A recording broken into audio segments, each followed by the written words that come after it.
यहूदी फौज के गजा पर जारी हमलों में नौमौलूद बच्चों की जिंदगियां दांव पर लग चुकी हैं।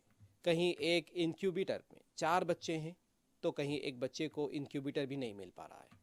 बच्चों की अमवात में भी मुसलसल इजाफा देखा जा रहा है। हॉस्पिटल्स के हालात इंतहाई अबतर हैं। डॉक्टर्स का कहना है कि अलादवान हॉस्पिटल से कई बच्चों को यहाँ पर लाया गया है और उनके ख़ानदान वालों का कोई पता नहीं। कई बच्चे मौसर इलाज न होने की वजह से मौत के दहाने पर खड़े हैं।